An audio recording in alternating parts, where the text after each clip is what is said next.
Saudações, leitores e seguidores, sejam bem-vindos a mais uma edição do nosso projeto Núcleo de Formação Liberal. Esse projeto é uma iniciativa em parceria entre o Instituto Liberal, o Instituto Liberal do Nordeste, o Instituto Libercracia e o Instituto de Formação de Líderes de Goiânia, que colabora com a divulgação dos nossos encontros, dos nossos eventos do Núcleo de Formação Liberal. A proposta desse projeto é que nós estudemos, de fato, os autores liberais, alternadamente autores liberais estrangeiros e autores liberais nacionais, para que nós enriqueçamos a nossa apropriação da conceituação liberal também com a tradição brasileira. E nós fazemos isso mediante encontros mensais. A cada mês nós temos um autor sendo especificamente estudado. Nós alternamos os formatos de abordagem da obra, da vida e obra desse autor. Pode ser um encontro, podem ser dois, podem ser três. Foi o máximo que nós já fizemos. Em que nós tentamos, no conjunto desses encontros, no conjunto dessas abordagens, traçar uma visão panorâmica do que significa e do que pensa o autor estudado. Desde o começo do nosso projeto, que se deu ainda lá na época do começo da pandemia, em maio, nós já estudamos e fazemos agora a nossa tradicional recapitulação, os seguintes autores: Friedrich Hayek, o economista da escola austríaca, Joaquim Nabuco, um grande ícone do Partido Liberal Brasileiro, Edmund Burke, considerado o pai do conservadorismo moderno, mas que essencialmente era um Whig, portanto, do partido que ensejou a emergência do pensamento liberal. Ele que era considerado pelo próprio Hayek um dos grandes liberais que já existiram, um dos grandes liberais da história. Roberto Campos, que é um ícone do liberalismo brasileiro, que lutou contra os aspectos dirigistas e intervencionistas da Constituição de 1988. Ludwig von Mises, que, aliás, faria aniversário hoje, nasceu no 29 de setembro. Ludwig von Mises, que é também um economista da escola austríaca, cujo nome apareceu em manifestações de rua em diversas partes do país nos últimos anos. É um nome que vem influenciando o pensamento de uma geração jovem no Brasil. José Guilherme Melchior, que é um representante do chamado liberalismo social, uma das vertentes do liberalismo, e que foi um dos grandes frequentadores do Instituto Liberal nos anos 80, 90. Thomas Sowell, que ainda está vivo, ainda está entre nós, é um pensador norte-americano, também de uma forte inspiração hayekiana, negro, que combate as teses irracionais das cotas e outras proposições que normalmente vêm das esquerdas e dos coletivismos insidiosos. Ayn Rand, que é a filósofa do objetivismo, uma das filosofias de orientação liberal que ganham maior popularidade. Professor Antônio Paim, que nos deixou em 2021, um grande liberal brasileiro, historiador do liberalismo brasileiro, que certamente serve de inspiração para muitos de nós, e comigo não é diferente. Murray Rothbard, o grande ícone do anarcocapitalismo. Professor Ubiratã Borges de Macedo, autor de Liberalismo e Justiça Social.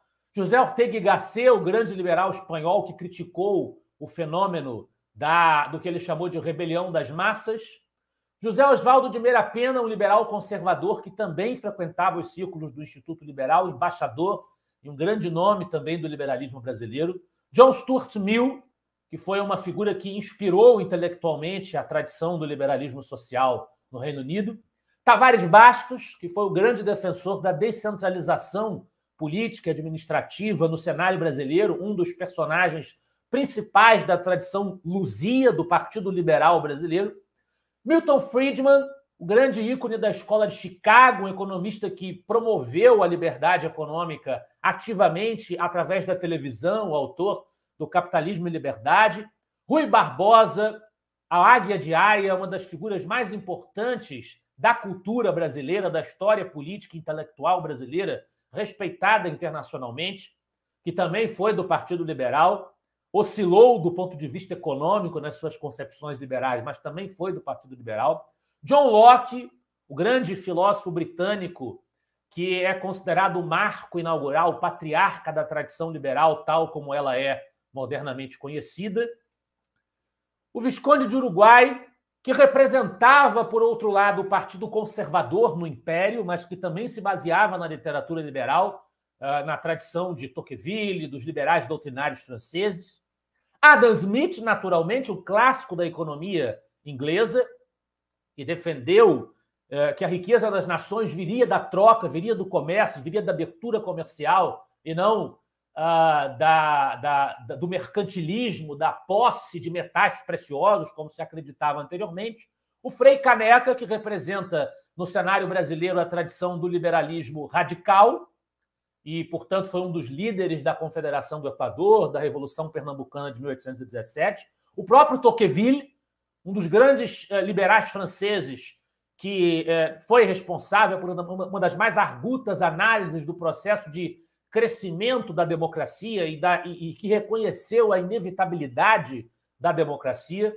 Miguel Reale, que é um autor brasileiro que passou pelo integralismo, portanto, tem uma origem até não liberal, até antiliberal, essencialmente, mas que se converteu ao pensamento do liberalismo social. E, por fim, no último mês, nós tivemos o 24º mês do Núcleo de Formação Liberal, o estudo da obra de Henry David Thoreau, Desobediência Civil. Ele que foi um dos grandes próceres dessa tese de resistência sem usar artifícios violentos, uma resistência pacífica, a recusa ao pagamento de impostos como forma de rebeldia contra governos autoritários, enfim. Nós estudamos esses 24 autores ao longo do nosso projeto do Núcleo de Formação Liberal.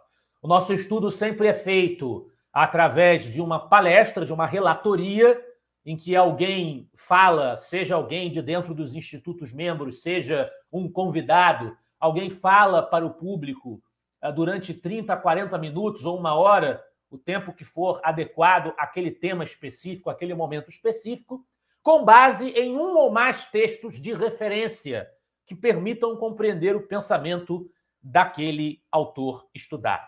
Na sequência, nós temos uma fase interativa em que os representantes dos institutos membros do projeto que estiverem compondo a bancada e o público que estiver participando ao vivo, se desejar, podem participar de forma interativa, fazendo questionamentos ou comentários a respeito do tema que está sendo tratado, do que está sendo falado. Nós temos também, na transmissão ao vivo, no Facebook do Instituto Liberal e no canal do YouTube do Instituto Libercracia, nós temos um link de inscrição para os interessados registrarem ali o seu desejo de obter um certificado de participação nesses encontros, como se eles fossem eventos acontecidos nas faculdades, que geralmente dão esse tipo de certificado para quem se interessar. Então, nós também oferecemos essa opção aqui no nosso Núcleo de Formação Liberal, que, para além do objetivo de transmitir ao vivo e interagir com o público e trazer conhecimento, informação qualificada para a formação doutrinária dos liberais brasileiros, para além disso, o projeto também tem o propósito de montar, no seu conjunto, um verdadeiro acervo de vídeos introdutórios a esses autores, que fica à disposição de todos os interessados perenemente.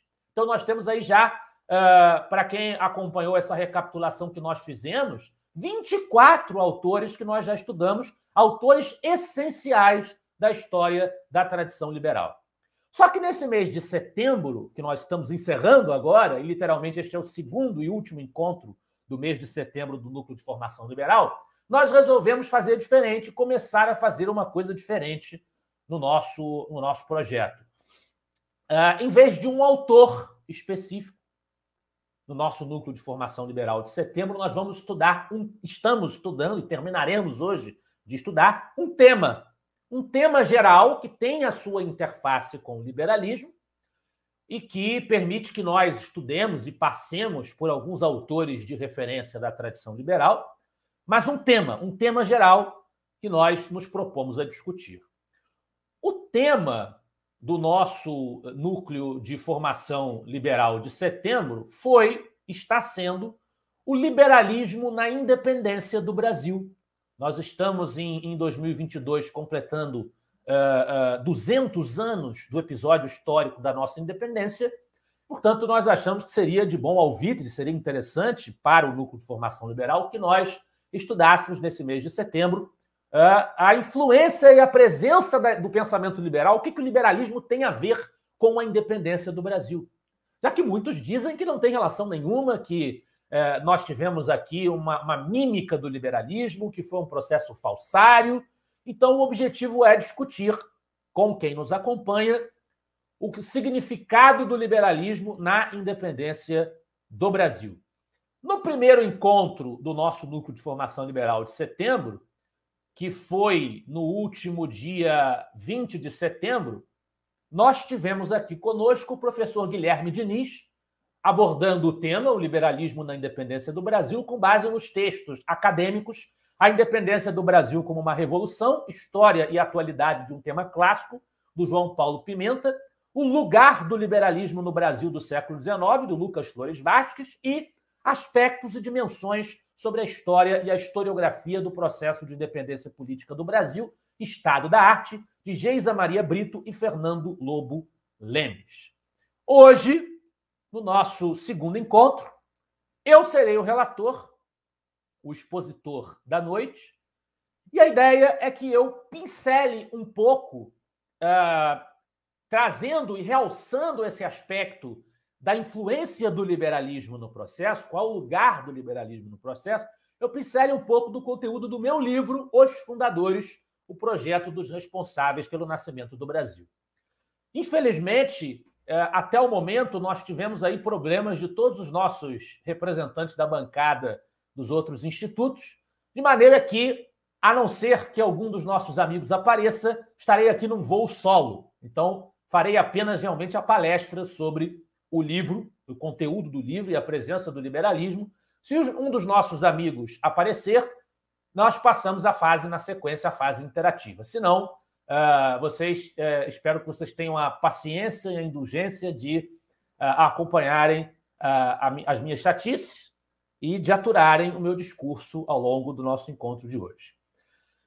Bem, como eu acabei de falar, sem mais delongas, o nosso encontro se baseia no meu livro, Os Fundadores, o projeto dos responsáveis pelo nascimento do Brasil. Então, aproveito a oportunidade para fazer um marketing pessoal e divulgar a minha obra. Nós temos aqui a edição brasileira, lançada pela editora Almedina, edições 70, Os Fundadores, o projeto dos responsáveis pelo nascimento do Brasil.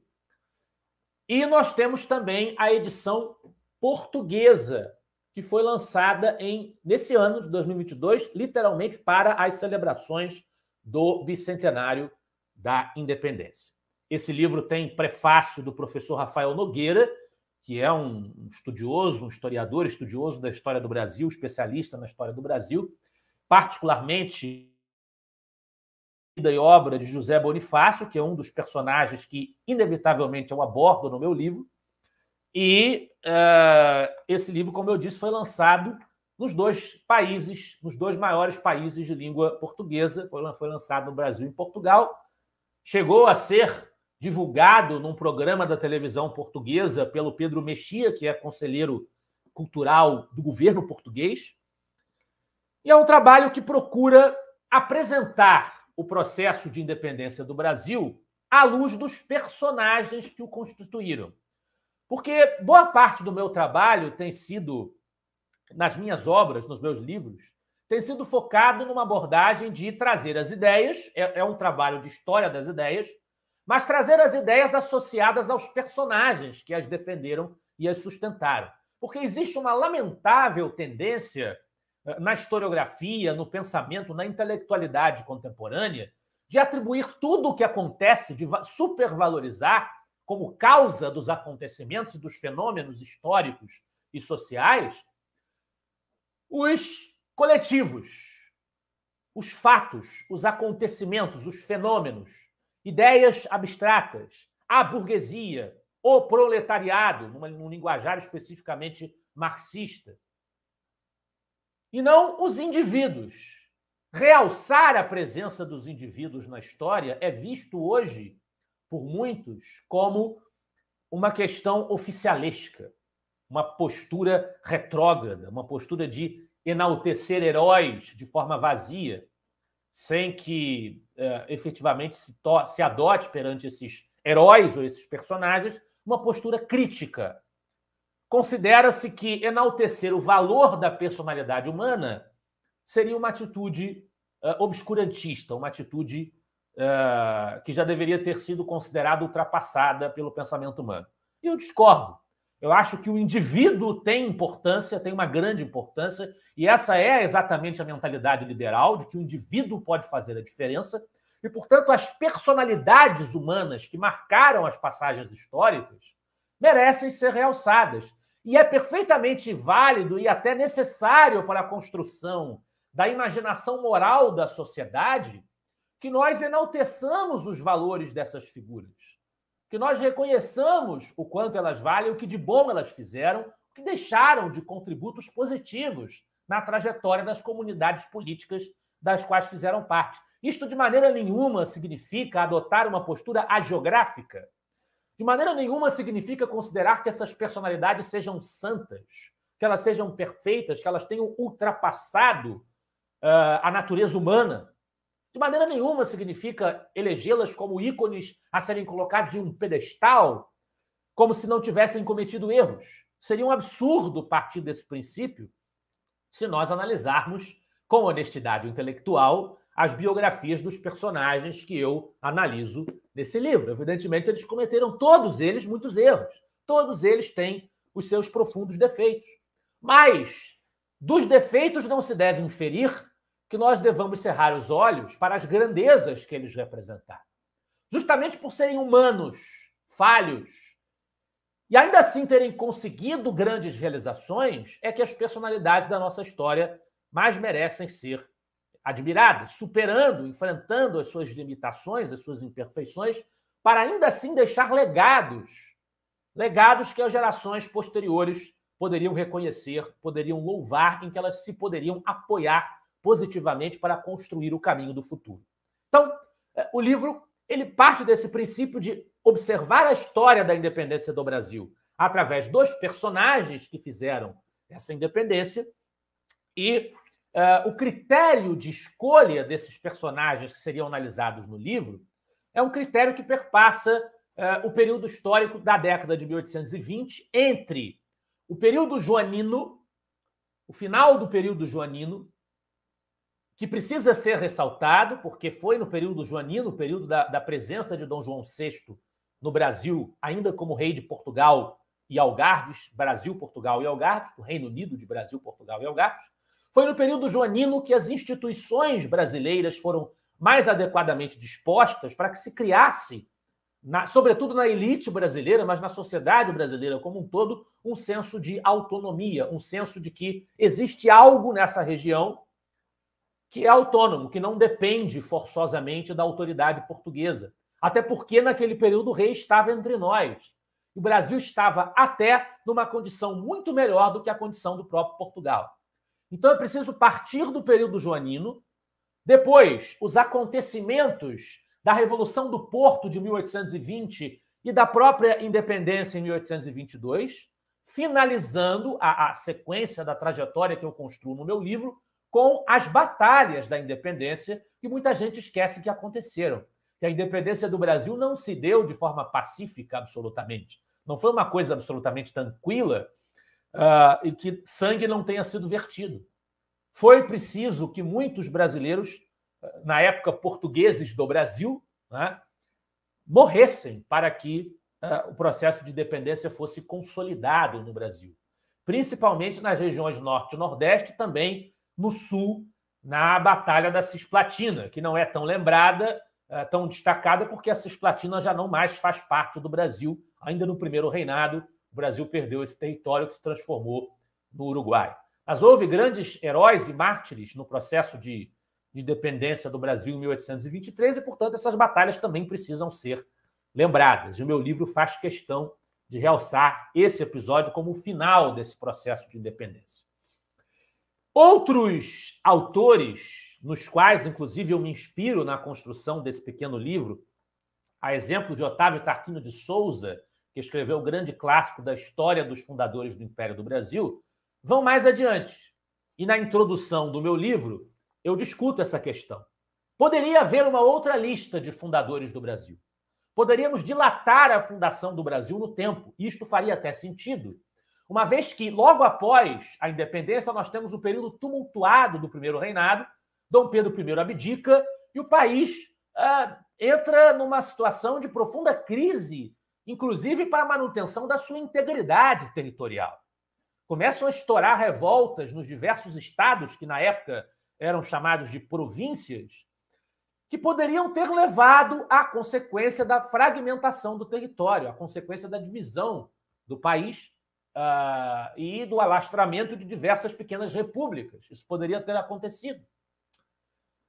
Portanto, o que foi feito com a elevação de Dom Pedro II à maioridade antes do tempo constitucionalmente previsto, com a antecipação, portanto, da vigência do segundo reinado, e, na sequência a isso, a construção de um sistema representativo baseado ainda na Constituição Monárquica de 1824, que eu também abordo no meu livro, mas com a caracterização de um regime de gabinete, com um presidente do Conselho de Ministros, que seria o equivalente a um primeiro-ministro no Brasil, equivalente ao primeiro-ministro do parlamentarismo britânico, efetivamente governando, ainda que dividindo a responsabilidade, dividindo a chefia do executivo com o próprio imperador, o que constitucionalmente se fazia no Brasil. Mas o que se fez na constituição das instituições políticas no segundo reinado foi fundamental para garantir uma estabilidade institucional e territorial para o Brasil. Portanto, de certa maneira, a gente pode estender a fundação das bases que garantem a existência de uma brasilidade, a existência de um país. A gente pode estender isso a todo um processo de elaboração que se prolonga ao longo no decorrer do século XIX e até, de certa maneira, a gente pode até avançar até a República, com figuras como o Barão do Rio Branco, que na Washington Cathedral é usado como símbolo do Brasil. Curiosamente, por lá eles não colocam, eles colocaram os líderes dos processos de independência da Hispanoamérica, Simão Bolívar, San Martín, mas não colocaram como representantes do Brasil os nossos fundadores, aqueles que participaram do nosso processo de independência. Em vez disso, colocaram o Barão do Rio Branco. Foi uma figura definitiva para a consolidação territorial do período republicano. É interessante para reconhecer a importância do Barão do Rio Branco na história política brasileira. Mas eu fiz uma escolha. Fiz uma escolha na eleição dos fundadores que eu iria abordar no meu livro. Eu fiz uma escolha baseada nesse período histórico mesmo do começo da história do Brasil como país independente, do processo que circundou os fatos que levaram a esta emancipação. No caso norte-americano, por exemplo, nós temos o conceito de Founding Fathers, os pais fundadores americanos, que é um conceito bastante enraizado na sociedade norte-americana, e que o povo dos Estados Unidos tem uma lista de personalidades que eles consideram os patriarcas, né, aqueles que dispuseram para a existência a sociedade norte-americana baseada nos valores da ordem e da liberdade fundantes da Constituição Americana e da Declaração de Independência. A maioria dessas figuras que eles consideram como Founding Fathers foram personalidades que lutaram na Guerra de Independência contra o Reino Unido. Mas eles têm uma facilidade em relação a nós, brasileiros, que é o fato de que essas personalidades que lutaram na Guerra de Independência, esses Founding Fathers, que são assim considerados pela sociedade norte-americana, eles assinaram documentos. Existem documentos escritos que identificam essas personalidades Founding Fathers norte-americanas. A própria Declaração de Independência, George Washington, Thomas Jefferson, Benjamin Franklin, e a Constituição, né, de 1787, que é a Constituição que que rege os Estados Unidos até hoje. Não houve nenhuma ruptura institucional. Isso também é uma facilidade para os Estados Unidos em comparação com o Brasil, porque a nossa sociedade, a nossa história política é marcada por muito mais rupturas. Nós já tivemos o Império, tivemos o primeiro reinado, abdicação, regência, segundo reinado, depois proclamação da República. A proclamação da República leva os golpistas republicanos do 15 de novembro de 1889 a tentar afastar qualquer simbologia do passado monárquico do regime então contemporâneo, então em vigência. Portanto, apaga-se simbolicamente o passado para se construir uma nova narrativa simbólica.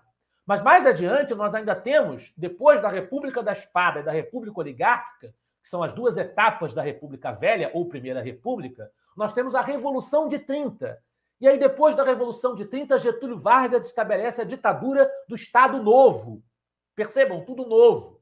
Depois nós temos a República Nova, que vem com a queda do Estado Novo. Na sequência, nós temos o regime militar, com a Revolução Redentora de 64, impedindo o domínio dos comunistas. Era o discurso que era usado pelo movimento de 64, que de fato impediu o que João Goulart, Leonel Brizola e Luiz Carlos Prestes estavam perpetrando no país, mas isso é uma outra discussão. Na sequência à ditadura militar, nós temos a Nova República, que é o período que nós vivemos hoje, baseado nessa Constituição social-democrata e dirigista de 1988.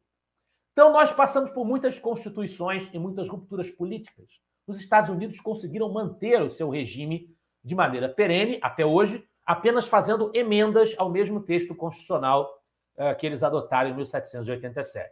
Então, tem muita facilidade nos Estados Unidos para escolher quem seriam as figuras a serem consideradas como fundadoras políticas e institucionais dos Estados Unidos.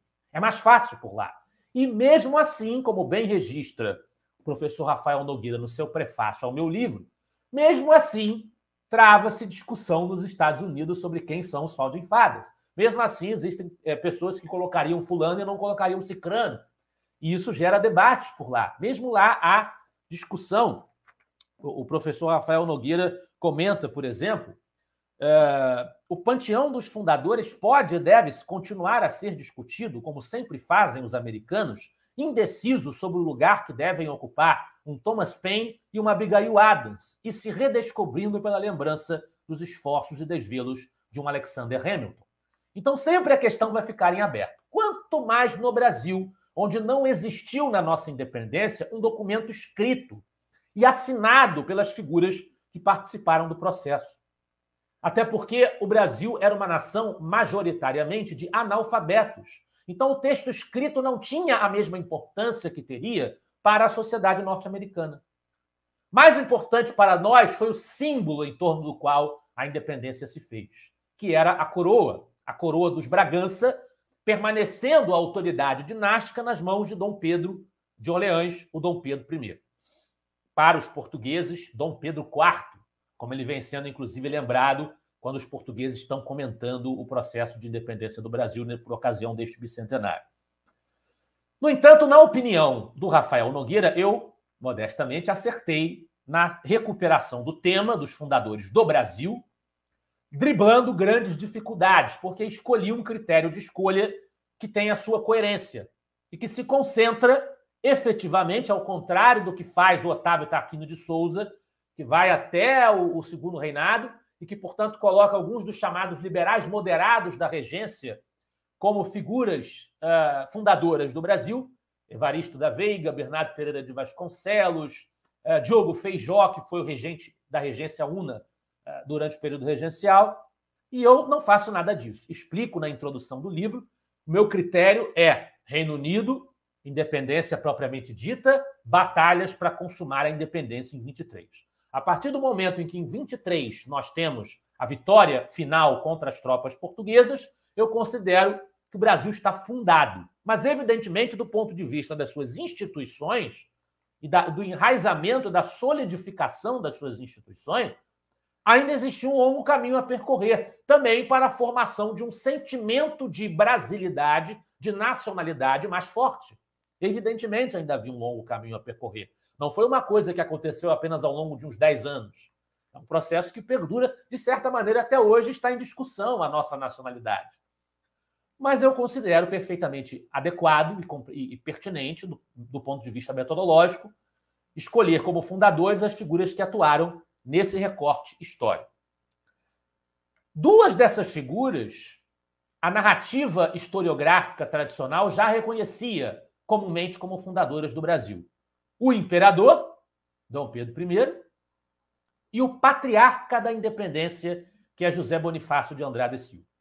Mas eu acrescentei, e eles assim são identificados pelo próprio Rafael Nogueira, o conservador, que é o Visconde de Cairu, o revolucionário, que é Joaquim Gonçalves Ledo, a imperatriz Leopoldina, que também foi uma personagem importante do processo de independência, sempre ao lado de Dom Pedro I, e a guerreira, que é Maria Quitéria, de Jesus Medeiros, representando no livro todos aqueles que lutaram pela independência, porque ela tem um peso icônico e simbólico muito especial, por ela ser uma mulher que não foi proibida pelo seu pai de participar da batalha, mas quis ir para a luta, lutou na guerra, foi condecorada, descobriu-se que era uma mulher, ela se disfarçou de homem para entrar no exército, descobriu-se que era uma mulher. Mesmo assim, Dom Pedro a condecorou pelos serviços prestados nas batalhas pela independência, ou seja, ela é praticamente uma Mulan brasileira.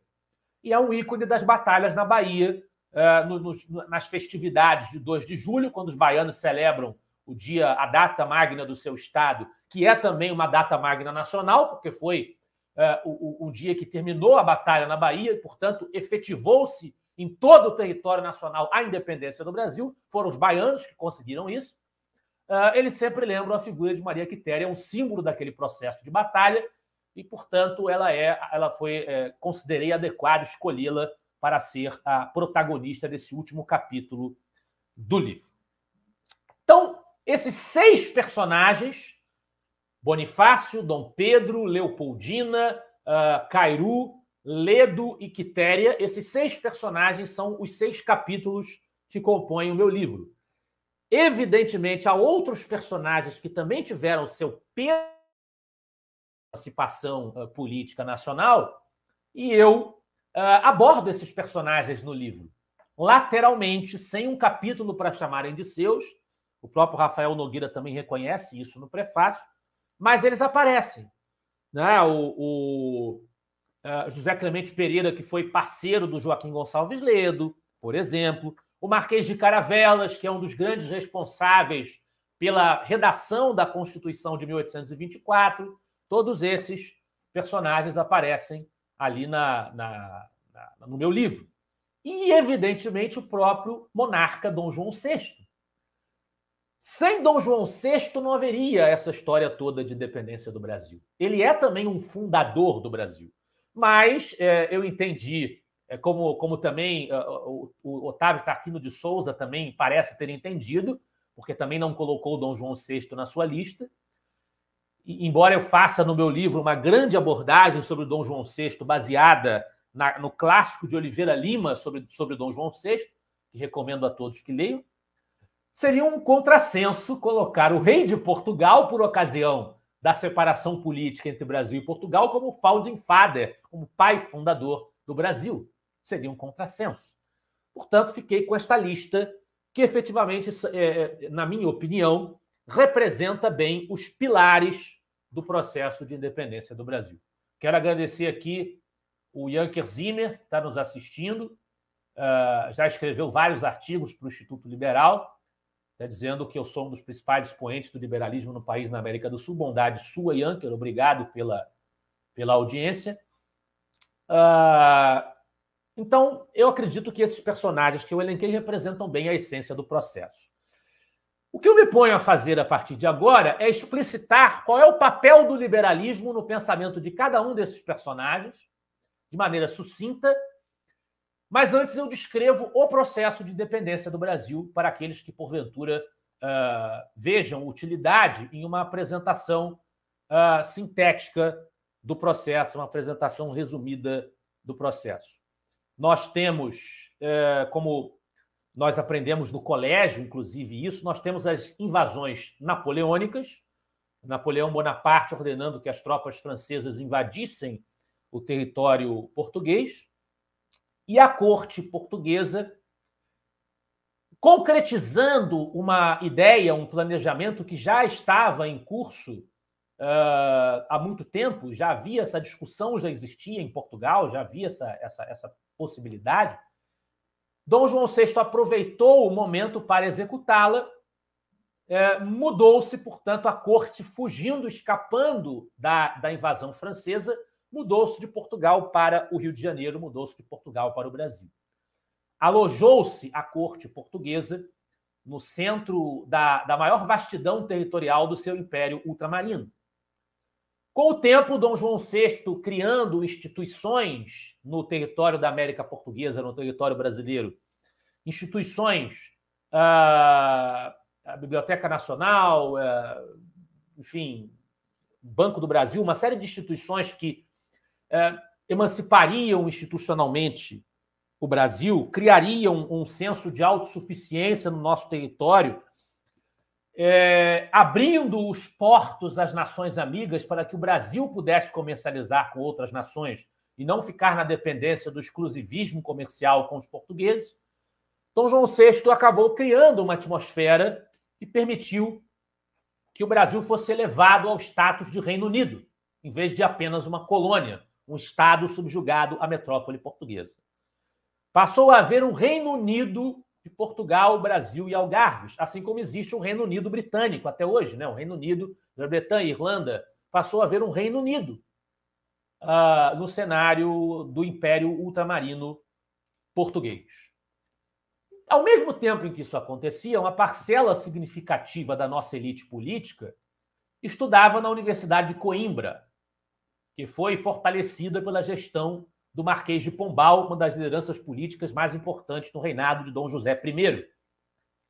E essa elite coimbrã, que se formava na Universidade de Coimbra, voltava para o Brasil e retornava com ideias de modernização econômica, modernização científica, e também tendo travado contato, embora o Marquês de Pombal não fosse um liberal e a Universidade de Coimbra não fosse marcadamente liberal, mas traziam influência de uma literatura liberal. Bonifácio leu Voltaire, Rousseau e uma série de autores iluministas, traziam essa influência que tomou parte no processo de emancipação política, de criação de um senso de autonomia por parte dessa elite coimbrã. Em 1820, estoura em Portugal a Revolução do Porto. É uma revolução liberal que procura estabelecer, portanto, parâmetros constitucionais, um sistema representativo, limitações ao poder do monarca. E essa revolução força o retorno de Dom João a Lisboa, o retorno de Dom João a Portugal. Os portugueses, enciumados pela sua presença no Reino do Brasil, fazem com que Dom João, exigem que Dom João retorne. Mas Dom João deixa no Brasil um príncipe regente, que é seu filho, Dom Pedro I. Ele deixa Dom Pedro no Brasil como regente, representando a coroa, tentando garantir a manutenção de um senso de unidade no Reino do Brasil, enquanto retorna a contragosto, porque tinha se afeiçoado ao território brasileiro, retorna para Portugal. Só que o processo da Revolução do Porto se aprofunda numa direção nitidamente anti-brasileira. Os revolucionários do Porto, apesar de serem liberais, defenderem as plataformas políticas do liberalismo, eles queriam um tom de uma espécie de revanchismo com os brasileiros, porque por conta da ida do rei para lá por ocasião da invasão napoleônica, eles queriam a volta de alguns institutos típicos do período colonial e queriam fragmentar o senso de unidade do Reino do Brasil. Que o Reino do Brasil se diluísse, deixasse de haver a representação de um regente no Rio de Janeiro e que as províncias do então Estado brasileiro, do então Reino do Brasil, fossem comandadas diretamente por Portugal, inclusive algumas por juntas militares, e o Reino do Brasil passaria a responder diretamente a Lisboa, até, por exemplo, do ponto de vista judicial. Nós precisaríamos que as questões judiciais do Brasil atravessassem o Oceano Atlântico, fossem para Portugal e lá haveria a instância suprema da época, o que seria o equivalente hoje à nossa famigerada Suprema Corte, nosso Supremo Tribunal Federal, que as coisas fossem para lá. Né? Essa lentidão, evidentemente, não interessava a nossa elite brasileira e isso gerou uma profunda insatisfação, que foi se acentuando ao longo do tempo, a cada vez que se demonstrava que a representação parlamentar brasileira nas cortes constituintes de Lisboa não teria voz suficiente para se impor a esse processo anti-brasílico, anti-brasileiro, que ganhava proeminência entre os representantes portugueses. O resultado disso, os portugueses instando a que Dom Pedro regressasse a Lisboa, regressasse a Portugal, o resultado disso foi inicialmente em janeiro, o dia do fico, com Dom Pedro dizendo, sob pressão da mobilização da elite brasileira, dizendo que ficaria no Brasil, ficaria ao lado dos brasileiros, como príncipe regente ainda, porque, a bem da verdade, a grande maioria dos fundadores do Brasil, dos próceres da nossa independência, não tinha a intenção de que o Brasil se separasse de Portugal. Eles queriam um Reino Unido, manter um Reino Unido que garantisse condições ideais, autonomia, equivalência, paridade entre os seus diversos territórios, entre a América Portuguesa, o Reino do Brasil e o Reino de Portugal. Era isso que eles queriam. Não havia um sentimento nacionalista com a intenção de demarcar a identidade de um país totalmente autônomo e que não admitisse, em hipótese alguma, a persistência da conexão entre os dois estados, entre as duas realidades geopolíticas. Não havia isso. Isso se impôs por conta dessas demandas regressistas, reacionárias, para usar a expressão no sentido mais literal dela, realmente um retorno a uma situação anterior e indesejável, dessas postulações reacionárias dos liberais portugueses em relação ao Brasil. E, no fim das contas, enquanto Dom Pedro estava em viagem, passando pelo Riacho do Ipiranga, como tradicionalmente conta a lenda, né? Conta a história, a narrativa simbólica da independência, ele recebeu correspondências que vinham de José Bonifácio, Leopoldina, denunciando que as cortes de Lisboa queriam o seu retorno imediato e exigiam o seu retorno imediato, ameaçando, inclusive, Bonifácio de prisão. E aí não tem mais jeito, decide-se que é o momento de declarar a independência e o Brasil se torna um Estado independente, separado de Portugal, o que se concretiza, como eu disse, mediante as batalhas que eu mencionei. Bem,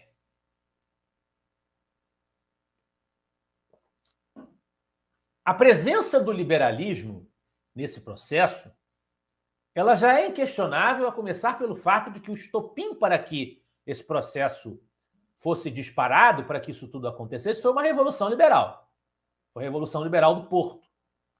E boa parte da elite brasileira não estava contrária à demanda por uma liberalização, por uma constitucionalização, pelo enraizamento de um sistema representativo no Reino Unido, na época, Reino Unido, não estava contrária, portanto, ao caminho, aos aspectos gerais da proposição da Revolução do Porto. Reagiu ao que considerou uma flexão reacionária e anti-brasileira dos liberais portugueses. Portanto, havia liberalismo por detrás da argumentação e dos posicionamentos, tanto em Portugal quanto no Brasil, naquele contexto. Nosso liberalismo dialoga com uma cultura política patrimonialista. A gente bateu nessa tecla no encontro passado com o professor Guilherme Diniz. Ela dialoga com isso, ela tem que lidar com isso, mas não deixa por isso de haver liberalismo na essência do discurso. Euclides da Cunha diria que o liberalismo foi a ideologia, o discurso fundante do Brasil. E, de fato, no palavrório, no discurso, na narrativa, na retórica que embasou a nossa emancipação, o liberalismo estava lá essencialmente por detrás. Na construção das instituições políticas brasileiras, a inspiração estava no liberalismo do século XIX, evidentemente. Então, o liberalismo é protagonista desse processo. Já é protagonista desde o seu pré-estopim, que foi a Revolução do Porto de 1820. Ele é protagonista de maneiras diferentes, liberalismos diferentes já existem no Brasil do século XIX e concepções diferentes já se entrechocam no próprio processo de independência, ainda que ao longo do século elas tenham vindo a se maturar de maneira mais específica, de forma mais sofisticada. Então, esse foi o processo. Os personagens que eu escolhi para representar a fundação do Brasil, através dos quais irei ilustrar essa influência do liberalismo, qual a perspectiva liberal que os impactava. O primeiro deles, o José da Silva Lisboa, o Visconde de Cairu, que era baiano, foi um personagem de grande influência na corte portuguesa, na época, né, a corte do Reino Unido. Cairu era um erudito e um grande estudioso do pensamento clássico e da escolástica e também da economia clássica britânica e do conservadorismo de Edmund Burke, o conservadorismo britânico, o conservadorismo do Reino Unido, o velho whiggismo de Edmund Burke. O pensamento de Cairu, que influenciou a abertura dos portos às nações amigas, defendeu a modernização econômica do país e, como autoridade que era, amparou a independência quando percebeu que não havia outro caminho e se tornou um dos senadores mais importantes do Império no pós-independência. O pensamento do Visconde de Cairu é, como eu descrevo no meu livro, uma espécie de amálgama entre aspectos de épocas diferentes. Ele tinha ainda uma influência das ideias aristocráticas, mas trazia a economia clássica, o pensamento liberal de Adam Smith, aspectos da modernização estatal e centralizadora do Marquês de Pombal, ao mesmo tempo, e da instrução Coimbra, que impacta toda essa nossa elite brasileira da época, e referências conceituais e retóricas de atmosfera feudal e tradicionalista. Ele enaltecia as alvuras da religião católica, né, e a sacralidade da figura do imperador. Era uma mentalidade sincrética de tendências filosóficas, poderiam à primeira vista soar antitéticas pela sua orientação distinta, mas isso se justifica pela mediação da filosofia do ecletismo, que foi uma importação francesa que norteou a ortodoxia filosófica durante o Império, que defendia a mistura dos diversos grandes sistemas filosóficos como o caminho mais adequado. O Cairu foi o primeiro divulgador e tradutor de Edmund Burke no Brasil, publicou extratos das obras políticas do grande autor de reflexões sobre a Revolução na França, era, portanto, um pensador que bebia do liberalismo mais a influência da economia clássica britânica do que o liberalismo político propriamente dito, porque ele tinha um enorme receio de qualquer coisa que cheirasse a conspiração maçônica, que cheirasse a Revolução Francesa. Ele era completamente hostil a isso e, portanto, Cairu teve uma relação contraditória, uma relação oscilante com a questão do sistema representativo e do constitucionalismo liberal. Mas defendeu, divulgou no Brasil a economia clássica liberal britânica e o conservadorismo britânico. E dizia, por exemplo, que o bom sistema de legislação é um dos maiores benefícios políticos que se possa fazer a qualquer país. Sendo conforme ao prol comum, constitui e consolida a verdadeira liberdade civil. Esta não consiste na libertinagem de fazer cada indivíduo o que lhe dá na vontade, ofendendo a razão e aos regulamentos do Estado, mas na imunidade de opressão contra a força que se não derive de autoridade legítima, sendo francos e certos os recursos aos superiores competentes para desagravo dos ofendidos e prevenção dos abusos. Havendo bom sistema de legislação e administração da justiça, preenche-se o voto da comunidade. e se pode dizer que no país predomina o império das leis e não o arbitrário poder dos homens. São, evidentemente, palavras já mais calcadas no pensamento liberal. Essa proximidade de Cairu com o pensamento liberal, como eu acabei de dizer há pouco, ela oscilou ao longo do tempo. Em alguns momentos ele parecia mais reacionário, mais tradicionalista, em outros mais liberal. Era um homem que viveu entre épocas, distintamente entre duas grandes fases da história. Isso se reflete nesse aspecto sincrético do seu pensamento. Mas não há dúvida de que, para a divulgação de clássicos do pensamento liberal, que até hoje nós estudamos e lemos, Cairu foi de grande importância. Ele dizia que a economia política fundada com Adam Smith na Riqueza das Nações se destina a afirmar e estender o reino da justiça universal, exterminando a violência e a indigência da sociedade, substituindo fiel convenção à força e promover a correspondência da humanidade em todos os países, para os homens reciprocarem, em franco ajuste, seus bens e conhecimentos, a fim de poder cada indivíduo ter o mais convinhável emprego e a maior possível abundância do necessário, cômodo e grato à vida que as suas circunstâncias admitam. Para esse efeito, cumpre inquirir as leis naturais que regulam a produção, acumulação e distribuição dos frutos da terra e indústria dos estados e a sua população. Evidente e óbvio a todos os espíritos a iniquidade e insolência de pôr taxa no alheio, quando todo mundo justamente reclama isenção ao que lhe é próprio e quaisquer transações da vida se conformam por livre ajuste às circunstâncias da demanda e concorrência.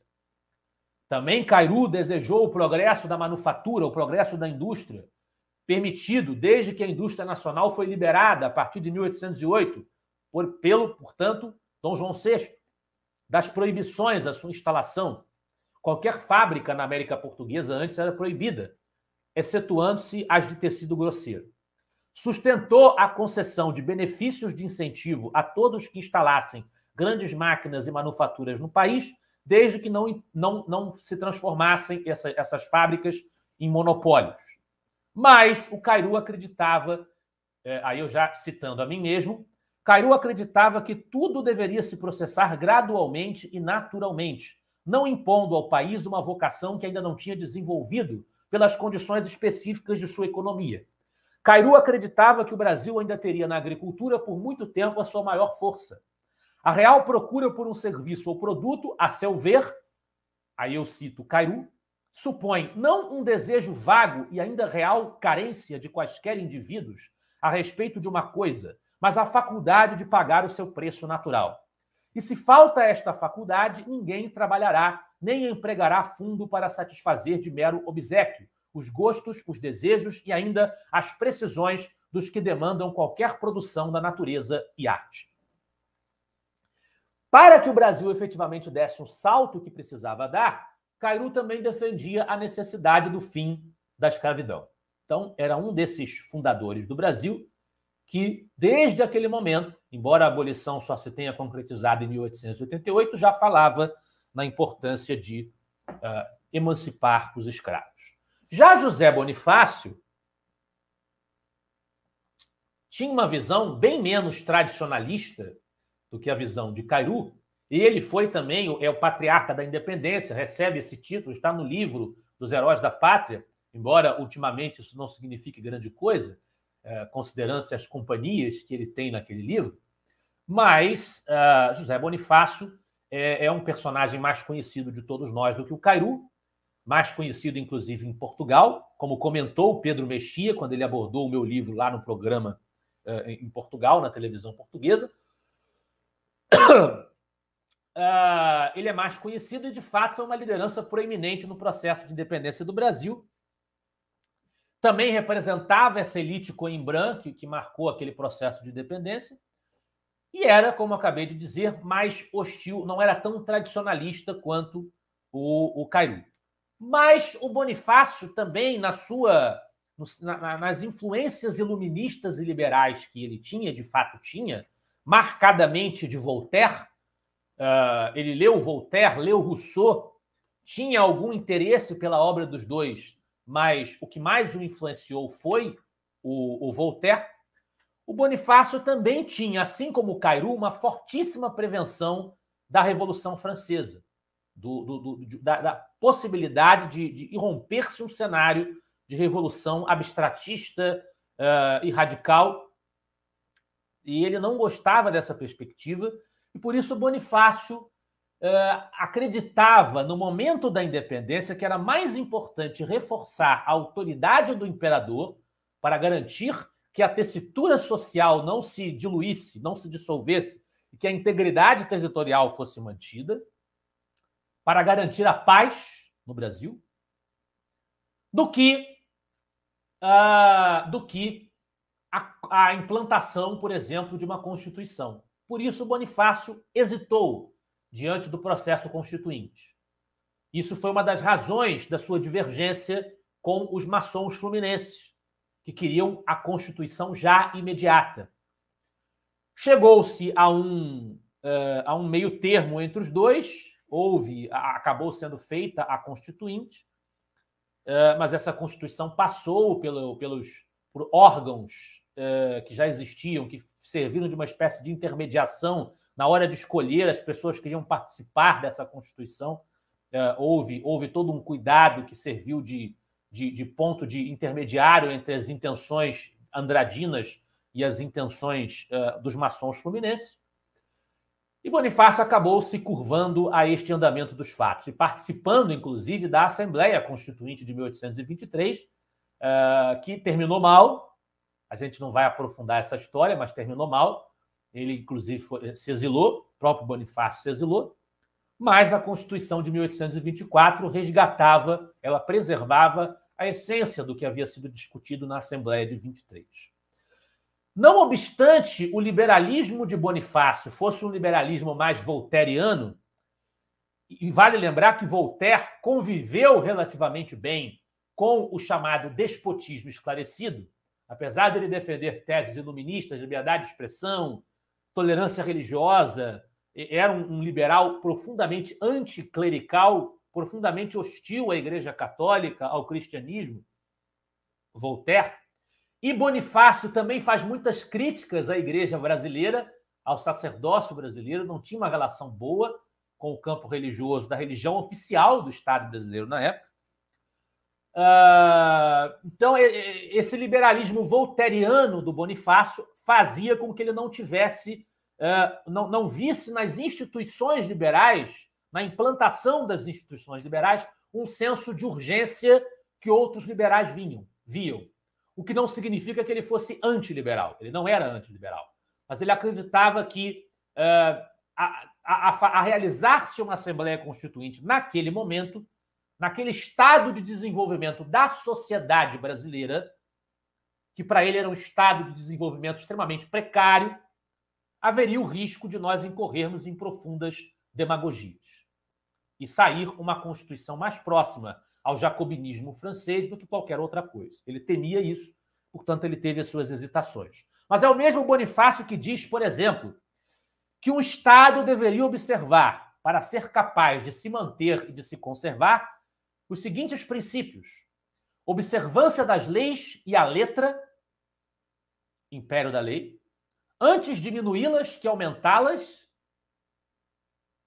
igualdade de justiça e superioridade de merecimento, bom sistema de imposição, arrecadação e despesas, o que faz pagarem os vassalos com presteza e boa vontade e chegar o pouco para o muito, ser infame o soldado fraco, o ministro ladrão, e não escapar à lei o que furta ao Estado por comissão ou omissão, não dar comendas, hábitos, capelas e ofícios senão aos beneméritos e não dá-las por vidas hereditariamente, prover os cargos seguidamente e não por saltos, dar ao governo mostras continuadas de que sabe castigar o duque, o desembargador, o general, como o sapateiro, logo que o merecem, que as graças, assim como os castigos, sejam conferidos por tribunais bem regulados e contidos, e não por indivíduos, quais os favoritos, ministros, damas, etc.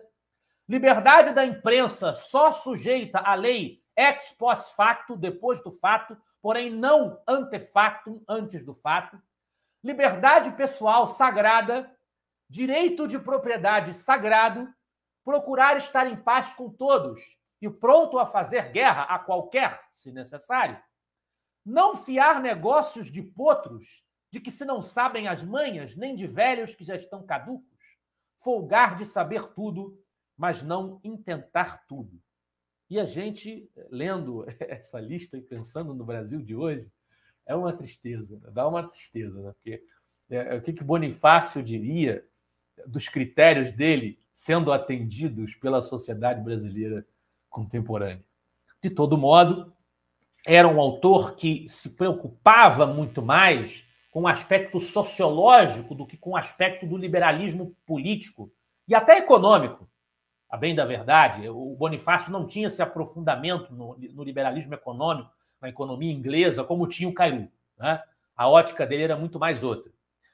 Porque para o Bonifácio não adiantava, isso tudo eram vernizes, por mais meritórios que fossem, se a sociedade não fosse preparada para tal. Tanto que ele escreveu: como poderá haver uma constituição liberal e duradoura em um país continuamente habitado por uma multidão imensa de escravos brutais e inimigos? É tempo, pois, e mais que tempo, que acabemos com um tráfico tão bárbaro e carniceiro. É tempo também que vamos acabando gradualmente até os últimos vestígios da escravidão entre nós, para que venhamos a formar em poucas gerações uma nação homogênea, sem o que nunca seremos verdadeiramente livres, respeitáveis e felizes. É da maior necessidade ir acabando tanta heterogeneidade física e civil. Cuidemos, pois, desde já em combinar sabiamente tantos elementos discordes e contrários e em amalgamar tantos metais diversos para que saia um todo homogêneo e compacto que se não esfarele ao pequeno toque de qualquer nova convulsão política. Não é? Dizia ele também: a sociedade civil tem por base primeira a justiça e por fim principal a felicidade dos homens. Mas que justiça tem um homem para roubar a liberdade de outro homem? E o que é pior, dos filhos deste homem e dos filhos destes filhos.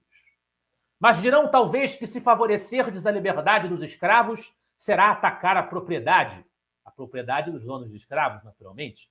Não vos iludais, senhores, a propriedade foi sancionada para bem de todos. E qual é o bem que tira o escravo de perder todos os seus direitos naturais e se tornar de pessoa a coisa, na frase dos jurisconsultos? Não é, pois, o direito de propriedade que querem defender, é o direito da força, pois que o homem, não podendo ser coisa, não pode ser objeto de propriedade.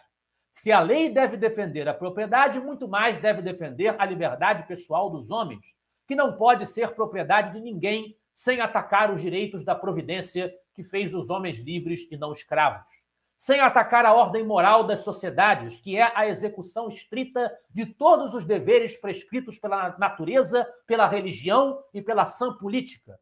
Ora, a execução de todas estas obrigações é o que constitui a virtude.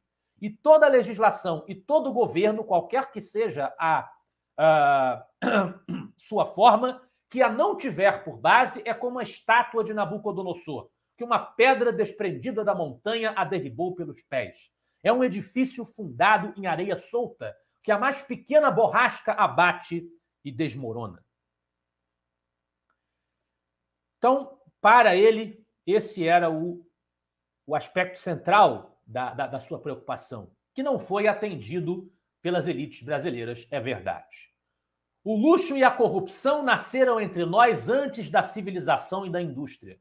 E qual será a causa principal de um fenômeno tão espantoso? A escravidão, senhores. A escravidão. Porque o homem que conta com os jornais de seus escravos vive na indolência, e a indolência traz todos os vícios após si. Essa é a leitura sociológica do José Bonifácio. O Joaquim Gonçalves Ledo era um liberal fluminense maçom que liderava tinha uma influência maior da maçonaria francesa e liderava essa corrente que queria, de qualquer jeito, e colocava como prioritária a Constituição imediata, né? A constitucionalização imediata. A corrente que brigou com José Bonifácio. Ele era, desde muito tempo, hostil a Portugal, tanto que em Portugal ele também estudou em Coimbra, assim como Bonifácio, mas em Portugal Bonifácio lutou ao lado dos portugueses contra os invasores franceses. E Ledo se recusou. Ledo não aceitou lutar por Portugal, porque para ele Portugal em si representava a opressão, a subjugação do seu reino natal, que era o reino do Brasil. Então, mais cedo do que Bonifácio, Ledo já rejeitava os portugueses, já rejeitava Portugal. De maneira até, talvez, poder-se dizer, um tanto exagerada. E era um defensor apaixonado da descentralização. Dizia que um dos motivos pelos quais ele defendeu a independência foi exatamente esse. Por exemplo, quando ele diz assim, no seu Revérbero Fluminense, onde ele cita Montesquieu e outros autores liberais. O Brasil, portanto, composto de elementos tão diversos dos de Portugal, carece de uma administração própria, de uma legislação bebida na natureza de suas necessidades e circunstâncias, e não de uma legislação versátil, sem base e sem interesse, como são todas aquelas que operam de longe e debaixo da inspiração de legisladores parciais, sem adesão ao lugar que legislam e sem o medo do raio vingador da pública opinião, que daqui não pode feri-los senão frio e sem vigor. A natureza não formou satélites maiores que seus planetas. A América deve pertencer à América, a Europa, porque não debalde o grande arquiteto do universo meteu entre elas o espaço imenso que as separa. O momento para estabelecer-se um perdurável sistema e ligar todas as partes do nosso grande todo é este. Desprezá-lo é insultar a divindade, em cujos decretos ele foi marcado e por cuja lei ele apareceu na cadeia do presente.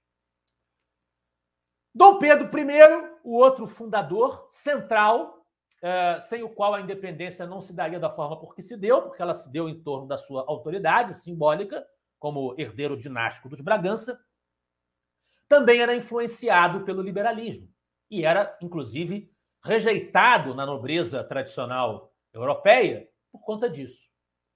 Era considerado o campeão das ideias novas e por isso foi mal visto por muitos. Inclusive, a imperatriz Leopoldina escreve da dificuldade que teve de vender a reputação do marido, inclusive para o pai, por conta disso, de falar sobre isso, de defender as posições dele por conta disso, quando já estava no Brasil, trocando correspondências com ele, ela fala disso nas suas cartas. Então, havia até um estranhamento em relação a Dom Pedro na Europa, por ele ser um campeão das chamadas ideias novas, que faziam os reis da Europa ficarem de cabelos em pé. Muito embora alguns países tenham até desejado, como a Grécia, por exemplo, que Dom Pedro fosse seu imperador. Isso também aconteceu. Ele conquistou o prestígio suficiente a este ponto. Era influenciado, sobretudo, por Benjamin Constant de Rebecque, no qual ele se inspirou para a construção do conceito de poder moderador, que apesar de, na opinião de muitos, inclusive dos militantes do Partido Liberal do Império, desfigurar a natureza liberal da nossa Constituição, ele foi inspirado no liberalismo. O poder moderador não foi deduzido de nenhuma literatura antiliberal. O imperador se baseou em Benjamin Constant para construir esse conceito, que no caso da nossa Constituição foi adaptado, não é exatamente fiel, mas ele se inspirou nessa bibliografia. Portanto, Dom Pedro tinha simpatia pelo liberalismo, mas, ao mesmo tempo, uma personalidade voluntariosa. Ele queria estar metido nos processos todos, nas atividades, nos afazeres da nação. Isso levou a cometer alguns atos autoritários. Era um liberalismo, portanto, com as suas incongruências e contradições, mas era influenciado pelo liberalismo. A imperatriz Leopoldina é o caso mais sui generis dessa lista, porque ela não tinha nenhuma influência do liberalismo. Ela era uma monarca austríaca, com uma formação, portanto, absolutista, tradicional, contrária ao liberalismo. Foi uma das principais críticas que ela fez ao marido, quando trocava cartas com o pai, reconhecendo que havia esse problema. Ela não tinha nenhuma simpatia por essa tendência do Dom Pedro, mas, apesar disso, ela ocupou o papel que ocupou por perceber que o Brasil poderia submergir em sangue, que o seu marido poderia sofrer profundo cerceamento se mudasse, voltasse para Portugal, por temer os efeitos da Revolução do Porto, por entender que não tinha outra saída. Ela chancelou a independência e chancelou, portanto, um caminho liberal que o Brasil veio a seguir a partir de então, baseado em uma inspiração bibliográfica e teórica liberal. Mas ela mesma não tinha nada de liberalismo. Então, de todos os personagens fundadores do Brasil, a Leopoldina seria o menos liberal de todos, porque ela não era absolutamente liberal. E, por fim, a Maria Quitéria, que representa, como eu já descrevi no começo, não vou entrar em detalhes, representa aqueles que lutaram pela independência. Não é um personagem, como os outros que assim fizeram também não o são, que se destaque pelo seu pensamento. Portanto, não há que se falar na filosofia liberal, na literatura liberal, para enaltecer o seu papel. É um personagem que botou a mão na massa para lutar, para arriscar a vida para que a independência se consumasse. Então, meus amigos, era isso que eu tinha para trazer hoje na nossa relatoria, porque nós tivemos que dar conta de concluir essa abordagem do mês de setembro, falando da presença do liberalismo na independência, e essa é uma das principais preocupações do meu livro, discutir. Como liberal que sou, como autor liberal que sou, né, não haveria como evitar que o livro também desse um destaque para esse aspecto. E a presença do liberalismo na independência, ela é, na minha opinião, uma prova da centralidade do liberalismo como discurso na história política brasileira, portanto, do peso que a nossa tradição liberal tem, e nós temos feito no nosso núcleo de formação liberal um grande esforço por resgatá-la. Resgatar este que é um dos seus momentos inaugurais é apenas mais um importante, mas mais um dos capítulos desse esforço que nós temos feito por aqui. Eu agradeço a paciência de todos e nós temos conosco nosso amigo Josezito, que apareceu aí no meio da nossa... Tudo bom, Lucas? Eu me atrasei um pouco, rapaz, mas cheguei. Não, tudo bem, eu assisti a maior parte da sua palestra. Tá dando eco. Aí. Depois eu vou assistir o restante, que eu não tive condições de ver, mas... Entendeu? Bom, eu já que apareci agora, então é bom assim eu saudar os ouvintes, entendeu? Boa noite a todos, desculpem o meu atraso, né? Gostaria de ter participado desde o começo, mas tive imprevistos. Mas espero que tenham gostado da palestra aqui da relatoria do Lucas sobre um tema tão na ordem do dia, né? Discutir sobre a independência do Brasil. Sobre esse aspecto da nossa independência, em relação, eu queria fazer uma pergunta, Lucas. Em relação às aspirações, vou usar esse termo, dos nossos, entre aspas, pais fundadores, né? Fazendo analogia com a democracia americana, embora seja algo forçado, né? Talvez, né? Mas em relação aos participantes mais efusivos e mais empolgados com o processo de independência, e também com as ideias liberais. Na sua opinião, conforme os estudos que você realizou sobre isso, né, essas expectativas, né, dessas pessoas, desses agentes, né, desses participantes, foi atendida ao longo do tempo, ou nós ainda temos que dizer, como Roberto Campos, né, que o liberalismo por essas bandas aqui passou longe, né? Embora eu acho que o Roberto Campos se refira mais ao liberalismo econômico, propriamente dito, né? Mas queria que você também desse sua opinião sobre isso, né?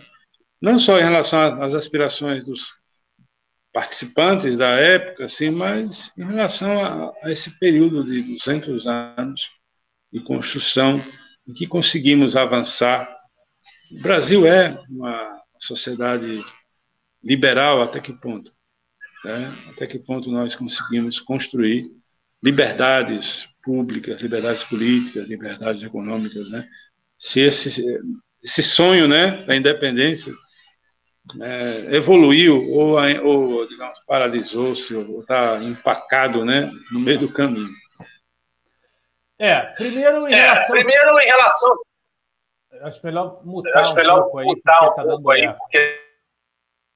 Agora acabou, isso. Quando você falar, a gente desmuta.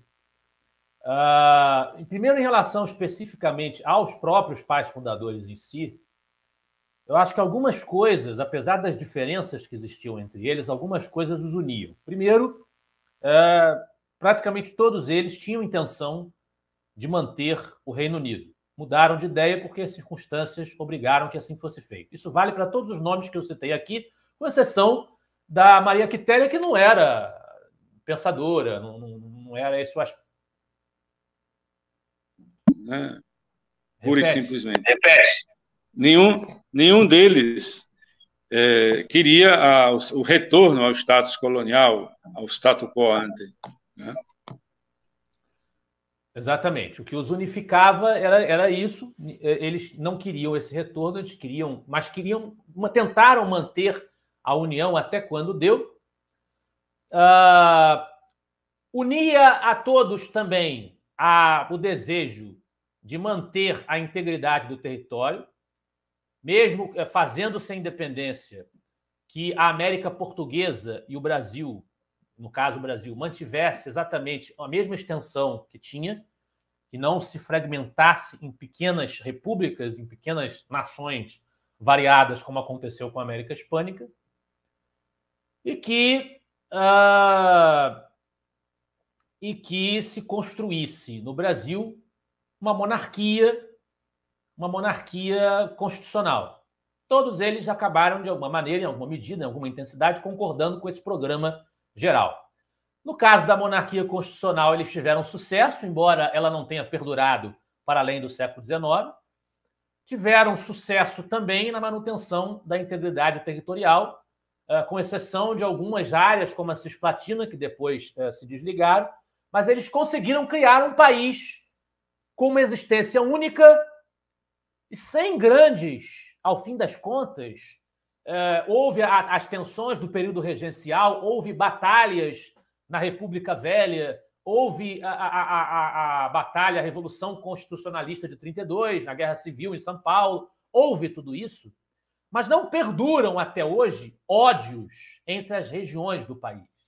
Então, conseguiu-se criar, por uma série de razões políticas, culturais, na minha maneira de ver, por mais que haja uma grande diversidade e até hoje se discuta o sentido da nacionalidade brasileira, conseguiu-se criar uma liga suficiente para que não se possa falar a sério no Brasil em nada semelhante, por exemplo, aos separatismos espanhóis.